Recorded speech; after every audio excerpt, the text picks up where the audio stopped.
Doctor Sreevarma ஆயுள் தரும் ஆயுர்வேதா அறுவை சிகிச்சை இல்லா குணம் ஆயுள் கால நிவாரணம். Yesterday courier private limited domestic international cargo உங்கள் இல்லம் தேடி வந்து கொரியர் புக்கிங் டெலிவரி செய்து தரப்படும். தலைப்புச் செய்திகள். 75 வயதில் அரசியல்வாதிகள் ஓய்வு பெற வேண்டும் என RSS தலைவர் மோகன் பகவத் மீண்டும் வலியுறுத்தல். 74 வயதாகும் பிரதமர் நரேந்திர மோடியை குறிப்பிட்டு சொன்னதாக பரபரப்பு தகவல். ஈரானுக்கு அமெரிக்கர்கள் செல்ல வேண்டாம் என அமெரிக்கா அறிவுறுத்தல். அமெரிக்கர்களை ஈரான் தடுத்து நிறுத்துவதாகவும் புகார்.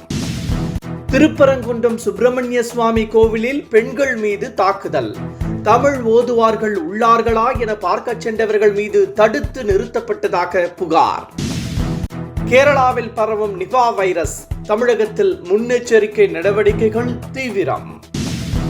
அப்பாவை விட்டுவிட்டு என்னோடு வந்து விடுங்கள் என அம்மாவிடம் கேட்ட அன்புமணி.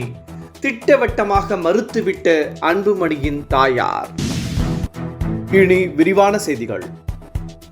அரசியல் தலைவர்கள் 75 வயதில் ஓய்வு பெற வேண்டும் என RSS தலைவர் மோகன் பகவத் கூறியிருப்பது பேசு பொருளாகியுள்ளது.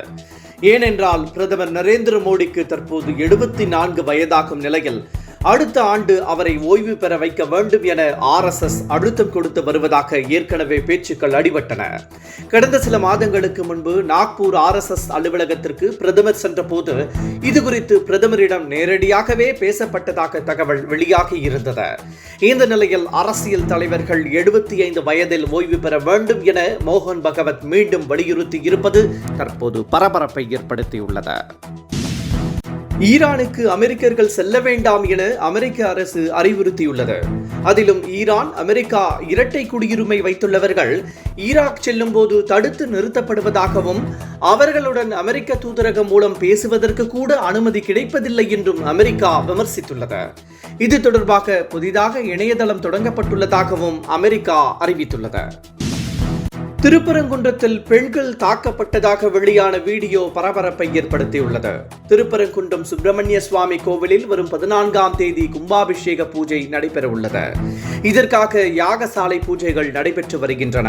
இந்த நிலையில் யாகசாலை பூஜையில் தமிழ் ஓதுவார்கள் உள்ளார்களா என பார்க்க சென்ற தெய்வ தமிழ் பேரவை பெண்களுக்கு அனுமதி மறுக்கப்பட்டதோடு அவர்கள் மீது தாக்குதலும் நடத்தப்பட்டதாக கூறப்படுகிறது. இது தொடர்பான வீடியோ வைரலாகி சர்ச்சையை ஏற்படுத்தியுள்ளது. கடந்த 4 ஆண்டுகளாக ஒரு நாள் கூத்திற்கு வேஷம் போடும் செயலையே முதலமைச்சர் MK ஸ்டாலின் செய்து வருவதாக அண்ணாமலை விமர்சித்துள்ளார். நாகப்பட்டினம் மாவட்டம் கடம்பர வாழ்க்கை கிராமத்தில் இன்னும் சாலை வசதிகள் கூட செய்யப்படவில்லை என திமுக அரசை அவர் கடுமையாக சாடினார். தமிழகத்திற்கு 5886 கோடி ரூபாயை மத்திய அரசு வழங்கியுள்ளதாகவும் அண்ணாமலை குறிப்பிட்டார். இந்த சூழலில் ஒரு நாள் கூத்துக்கு வேஷம் போடும் செயலையே தான் முதலமைச்சர் MK ஸ்டாலின் கடந்த 4 ஆண்டுகளாக செய்து வருவதாகவும் அதை எப்போது நிறுத்தப் போகிறார் என்றும் அண்ணாமலை கேள்வி எழுப்பியுள்ளார். போயஸ் கார்டனுக்கு சென்று ஜெயலலிதாவை சந்தித்ததுதான் வாழ்க்கையில் செய்த மிகப்பெரிய தவறு என வைகோ பேசியதற்கு அதிமுக முன்னாள் அமைச்சர் வைகை செல்வன் கடும் கண்டனம் தெரிவித்துள்ளார். மதிமுகவின் பம்பர சின்னத்திற்காக அங்கீகாரத்தை பெற்றுத்தர உடைத்தது அதிமுக என்பதை வைகோ மறந்துவிட்டதாகவும் அவர் விமர்சித்துள்ளார். வைகோவை இனி பொய்கோ என்றுதான் அழைக்க வேண்டும் என வைகை செல்வன் கூறியுள்ளார். திருச்சி திமுக மாநாட்டிற்கு செல்லாமல் போயஸ் கார்டன் சென்று ஜெயலலிதாவை சந்தித்தது அரசியல் வாழ்க்கையில் தான் செய்த மிகப்பெரிய தவறு என அண்மையில் வைகோ பேசியிருந்தார். இந்திய விண்வெளி வீரர் சுபான்ஷு சுக்லா உள்ளிட்ட 4 பேர் வரும் மாதம் 14ஆம் தேதி பூமி திரும்புகின்றனர்.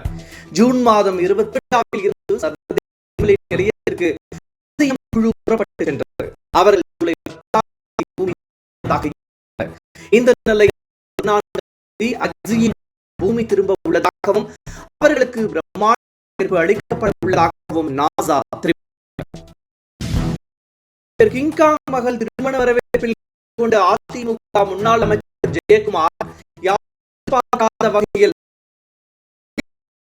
தனது இடுப்பில் வைத்து வாழ்த்தினார். இது தொடர்பான வீடியோ தற்போது இணையதளங்களில் வைரலாகி வருகிறது. நடிகர் கிங்காங் மகள் திருமண வரவேற்பு